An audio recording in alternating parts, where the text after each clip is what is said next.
The little girl sat alone in the crowded market, invisible to everyone rushing past. No one noticed as her eyes followed the nervous man with something hidden beneath his jacket. She tried to warn adults, but her quiet voice went unheard. When the man positioned himself near the fountain filled with families, she made a desperate decision. Her small hand formed a signal toward the police dog standing nearby. The K9 immediately alerted, setting off a chain reaction that would save hundreds of lives and change how we see silent children forever. From which city in the world are you watching this video today? If this story of unexpected heroism touches you, please consider subscribing for more remarkable true stories that deserve to be told. The Saturday morning farmers market bustled with activity, a kaleidoscope of colors, scents, and sounds that transformed the downtown plaza into a vibrant community hub. Vendors arranged fresh produce in rainbow patterns, musicians strummed guitars for spare change, and shoppers navigated the narrow pathways with determined expressions. Amid this swirling human current, 9-year-old Nevaeh Wren sat alone on a wooden bench, so still and quiet that she seemed to fade into the background. Unlike other children who demanded attention with movement and noise, Nevaeh had perfected the art of invisibility, her small frame compact, her movements minimal, her watchful eyes taking everything in while avoiding direct contact. A woman sat beside her, placed shopping bags on the bench, checked her phone, and left without ever registering Nevaeh's presence. A man stood directly in front of her, blocking her view while discussing organic farming with a friend, completely oblivious to the child sitting there. This wasn't unusual for Nevaeh. Being overlooked had become her normal.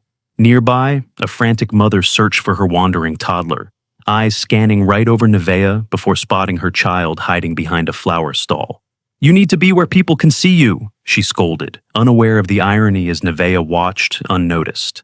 Officer Marcus Alder and his K9 partner Sentinel patrolled the edge of the market, a routine weekend assignment. The German Shepherd's alert posture and occasional scanning gaze suggested training beyond ordinary police dogs. As they passed near Nevaeh's bench, Sentinel briefly locked eyes with her, perhaps the only being all mornings to truly see her.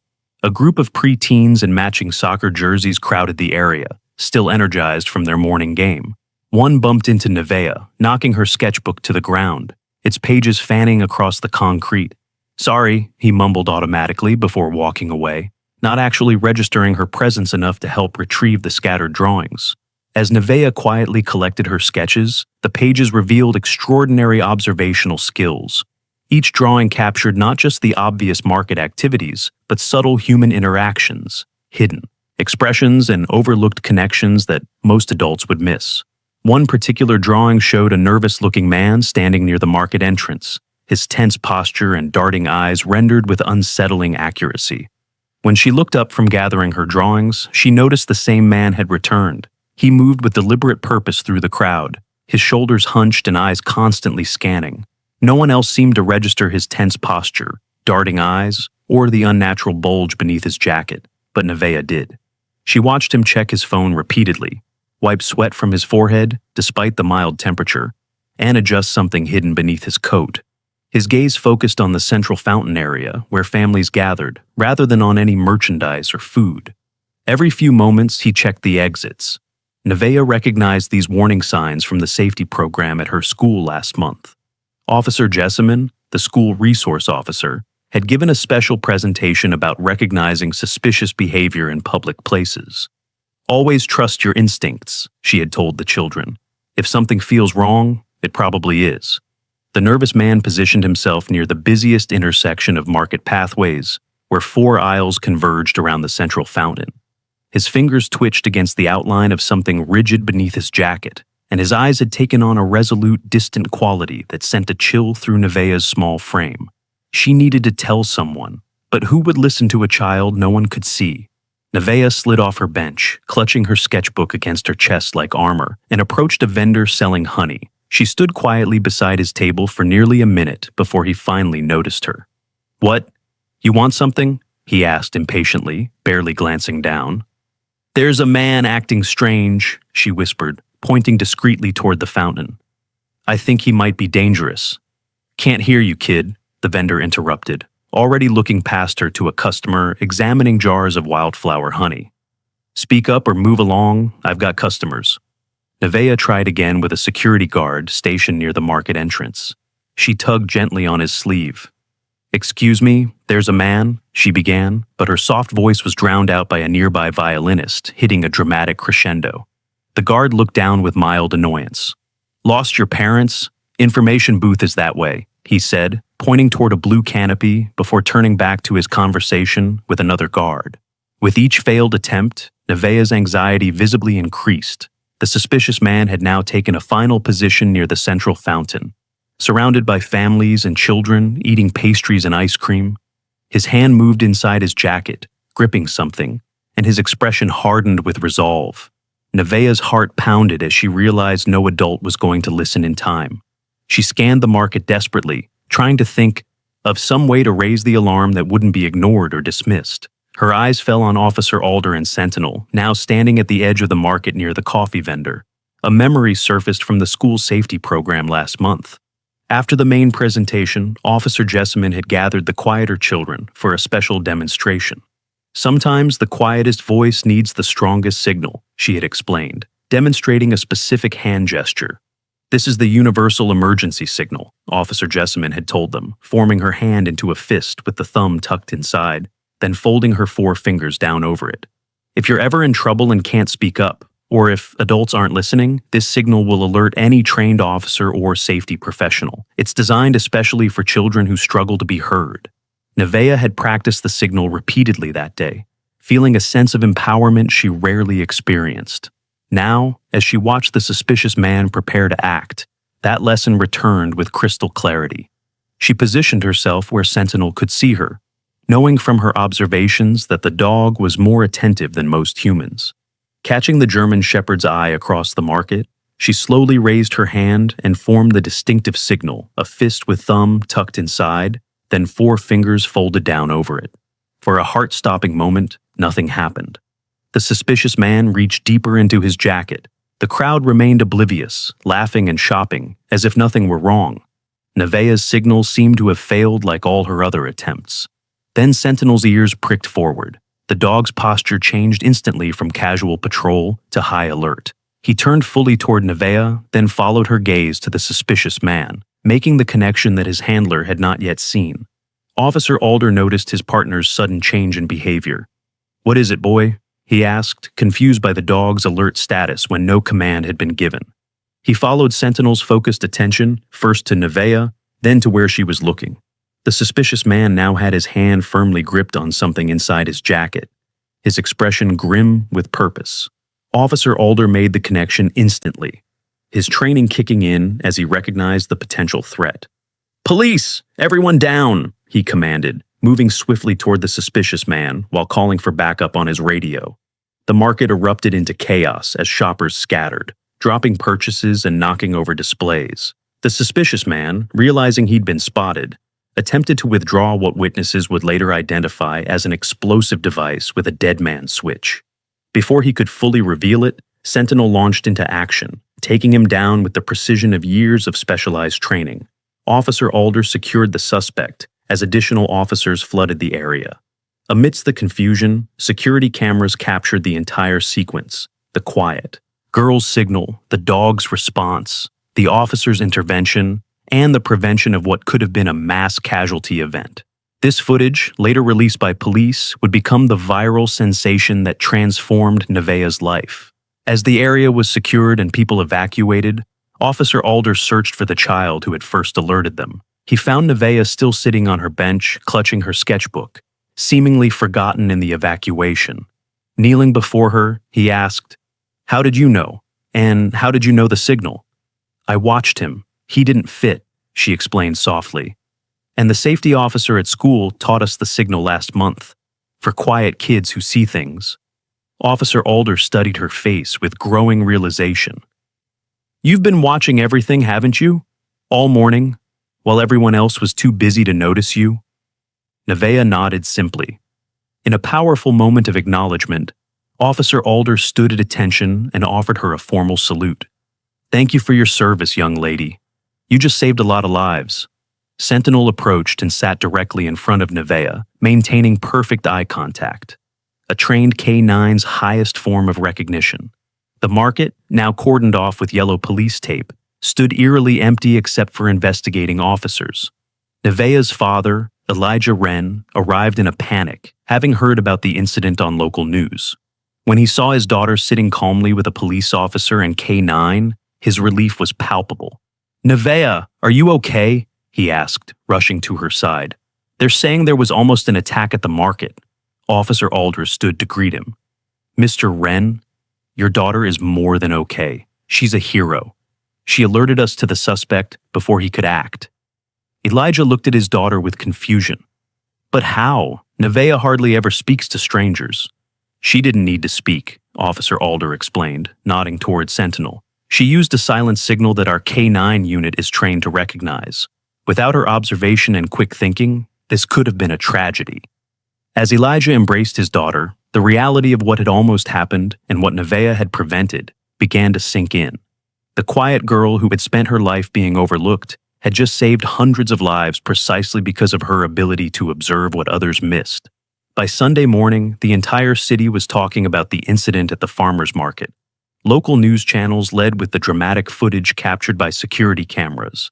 A small girl making a hand signal, a police dog alerting, officers taking down a would-be bomber moments before tragedy could unfold.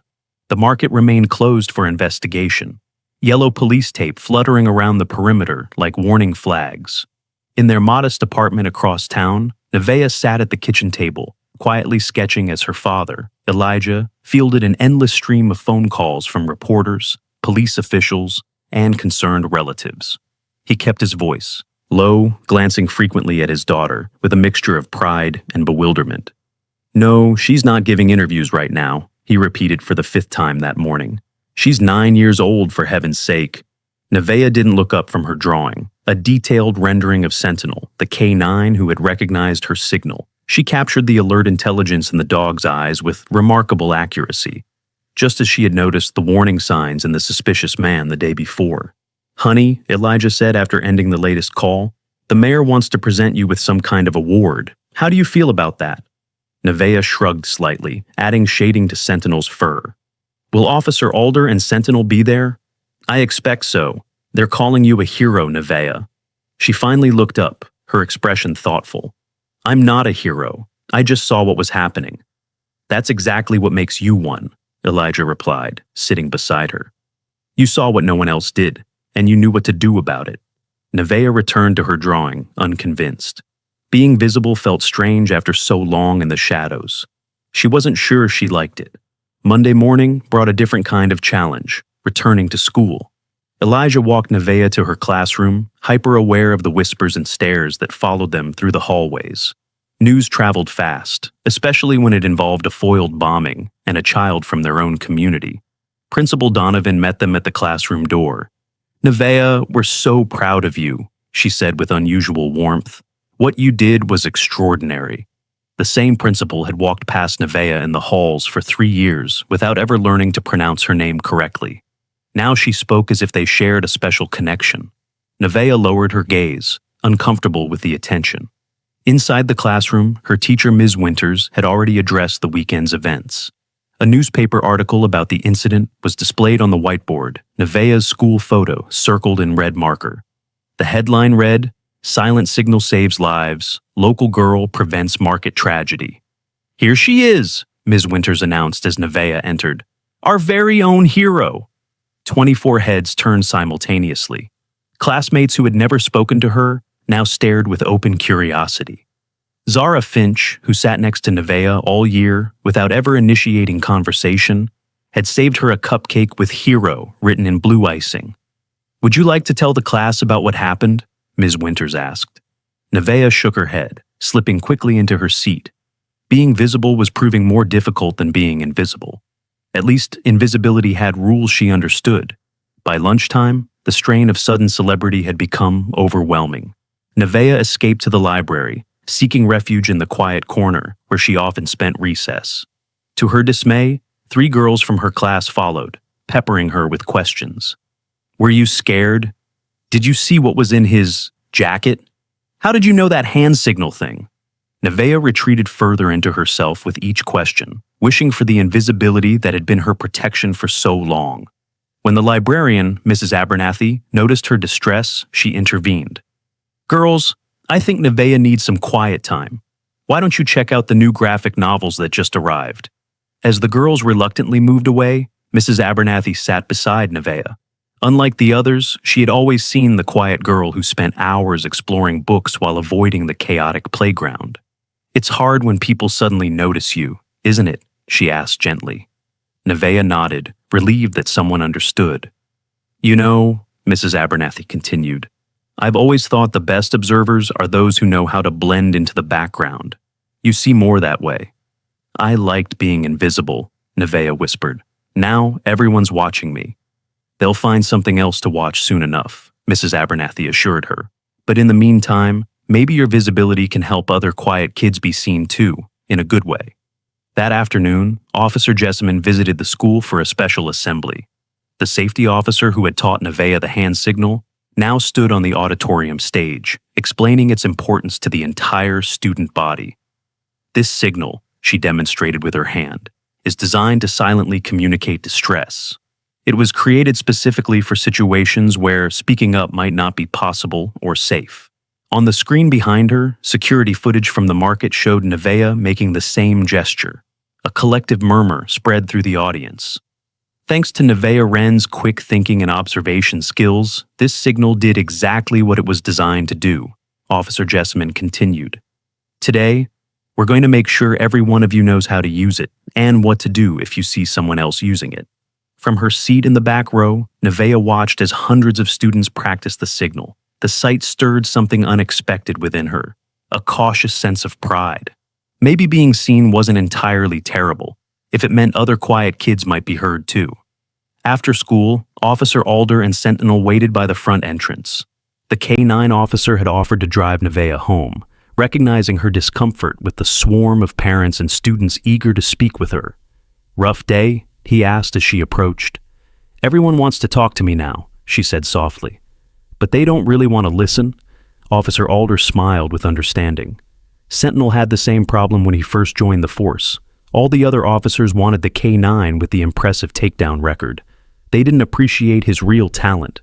"What's his real talent?" Nevaeh asked, genuinely curious. "Observation. That dog notices everything, just like you. Most people are too busy making noise to really see what's happening around them." Sentinel nudged Nevaeh's hand with his nose, as if confirming his handler's assessment. For the first time that day, she smiled.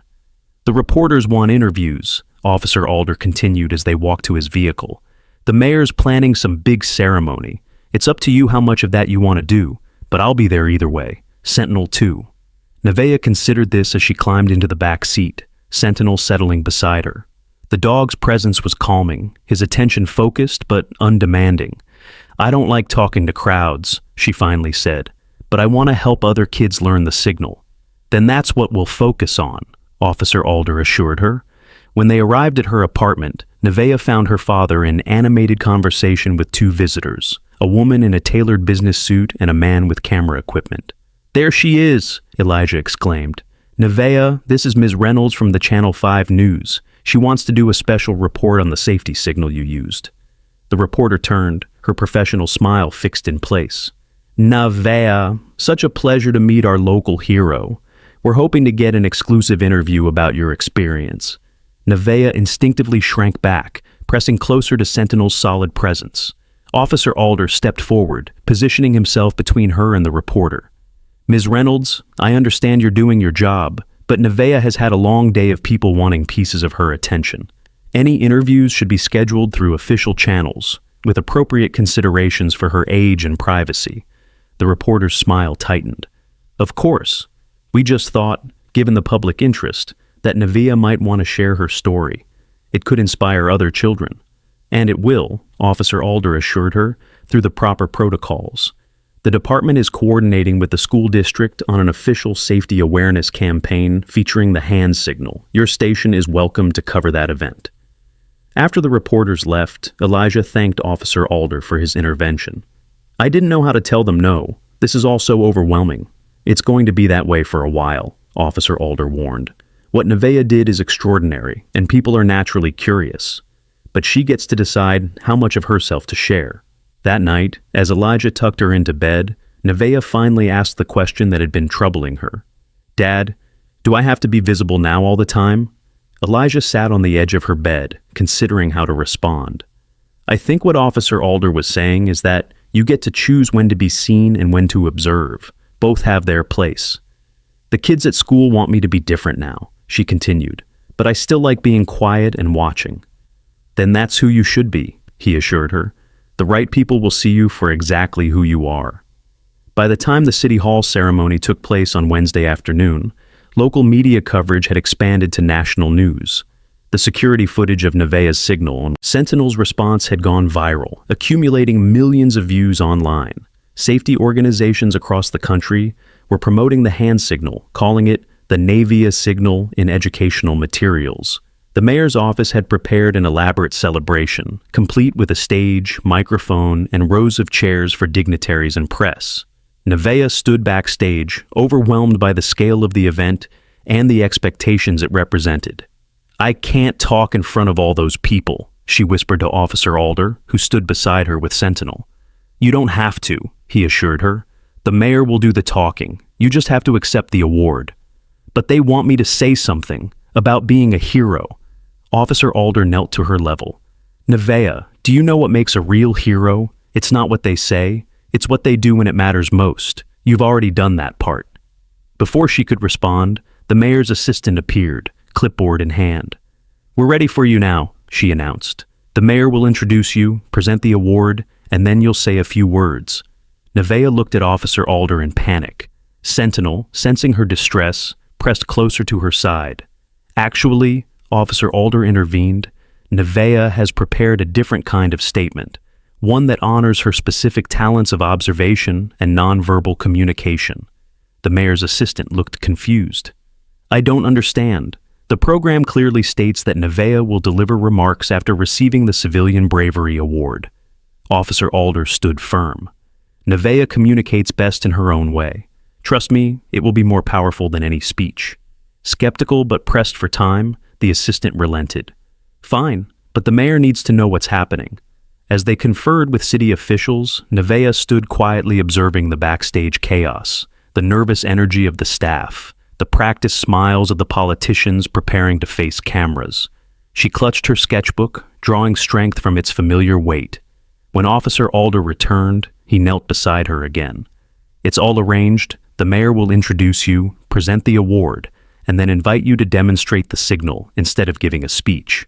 Sentinel and I will join you on stage. Is that okay?" Nevaeh nodded, relief washing over her face. "Thank you. Remember," he added, "you don't have to become someone different just because people can see you now. Sometimes the most powerful thing is to be exactly who you are."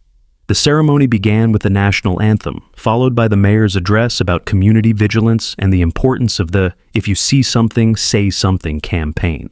Cameras flashed continuously, and the audience of several hundred people listened with polite attention.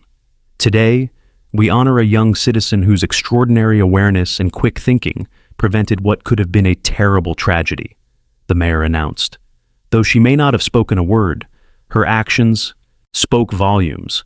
"Ladies and gentlemen, I present Nevaeh Wren, recipient of our city's highest civilian honor." Nevaeh walked onto the stage, her small frame dwarfed by the podium, and the elaborate city seal displayed behind her. Officer Alder and Sentinel followed, positioning themselves supportively at her side. The audience applauded enthusiastically, many rising to their feet. The mayor presented her with an engraved plaque, shaking her hand for the benefit of photographers. "Nevaeh, the city thanks you for your bravery and quick thinking. Would you like to show everyone the special signal that saved so many lives?"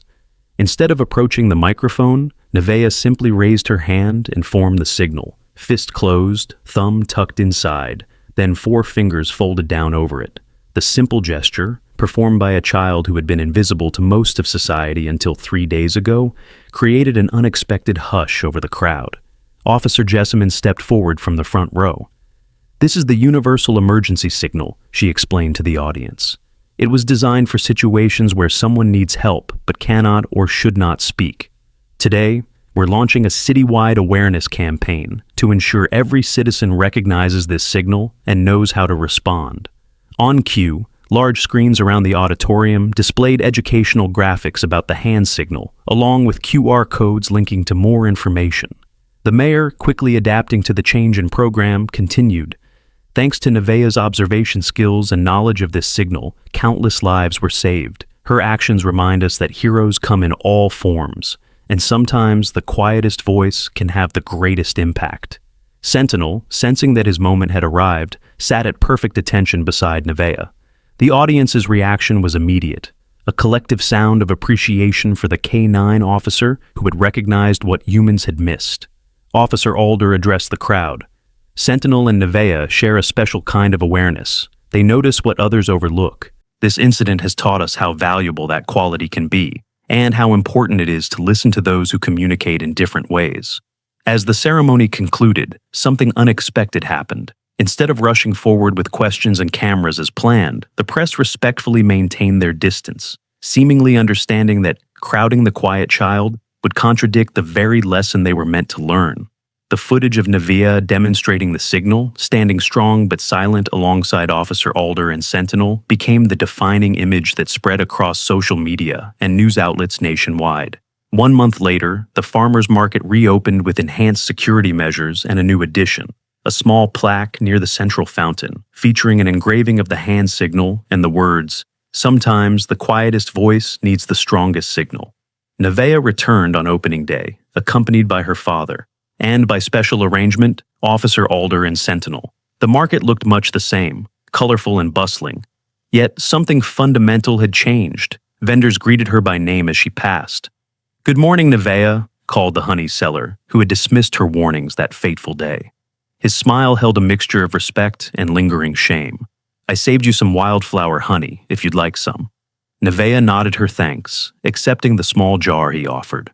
As they continued through the market, she noticed other quiet children like herself, sitting on benches or standing with parents, observing rather than participating in the noisy commerce. What surprised her most was how adults now noticed these children too, making eye contact, offering gentle acknowledgments, creating space for their quieter presence. At the central fountain, a small ceremony unveiled the new plaque. The mayor, keeping his remarks brief, emphasized the ongoing commitment to public safety and awareness. The Nevaeh signal, as it's now widely known, has already been credited with helping people in distress across the country. We're proud that this important safety tool will forever be associated with our community. After the official proceedings, Nevaeh found her familiar bench. Officer Alder and Sentinel sat beside her while her father chatted with market organizers nearby. "How does it feel to be back?" Officer Alder asked. Nevaeh considered the question, watching the flow of people around them. "Different," she finally said. "People see me now, but they also see other quiet kids too." "That's your real legacy," he told her. "Not just the signal itself, but making people pay attention to those they used to overlook." A young girl approached hesitantly, looking at Nevaeh with undisguised admiration. "Are you the signal girl?" she asked softly. Nevaeh nodded. "They taught it to us at school," the girl continued, demonstrating the hand gesture with careful precision.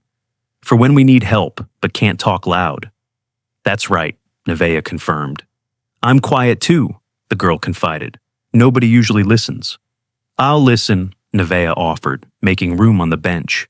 The girl sat, and for a few moments they observed the market together in comfortable silence, two quiet watchers in a noisy world that was finally learning to see them.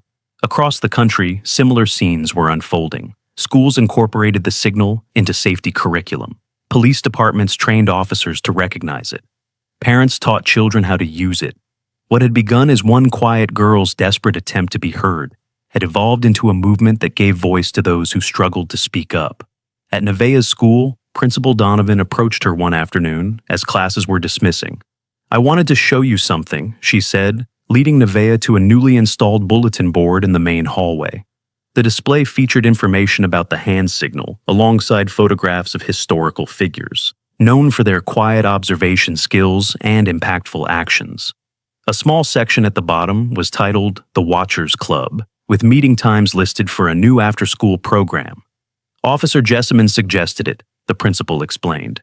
a space for students who prefer to observe rather than speak, where they can share what they notice in their own way. We thought you might want to be its honorary first member. Nevaeh studied the bulletin board, noting the careful thought that had gone into its creation. What would we do in the club? Whatever you think would help. Drawing, writing, any form of communication that works for quieter students. The idea is to value different ways of seeing and sharing. For the first time since the market incident, Nevaeh felt truly seen, not for what she had done, but for who she was. "I'd like that," she said. The club's first meeting drew 12 students, each quiet in their own way. Some, like Nevaeh, were simply observant introverts. Others struggled with anxiety that made speaking difficult. A few were selectively mute or had communication differences that made traditional classroom participation challenging. With Officer Jessamyn's guidance, they began creating a resource for other students, a visual guide to recognizing when someone might need help but cannot verbalize it.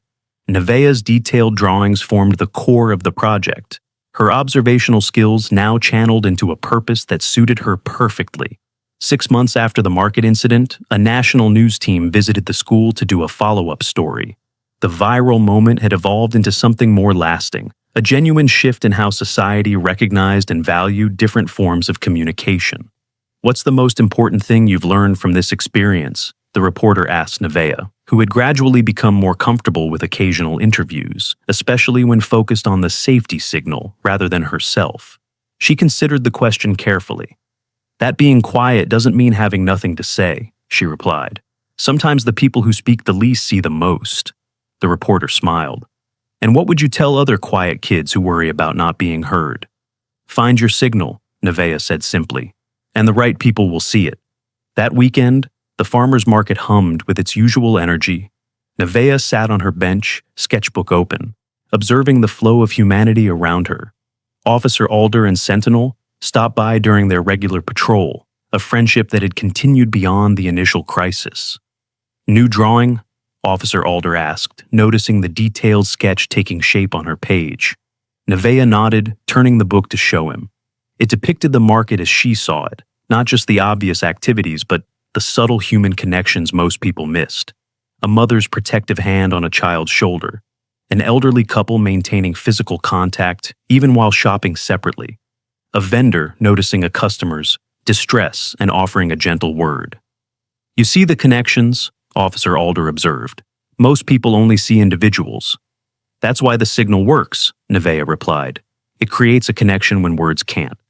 As they spoke, a small commotion near the entrance caught their attention. A young boy was making the hand signal to a security guard, who immediately knelt to his level and listened intently. The guard then escorted the child to a lost and found area, where a relieved parent was waiting.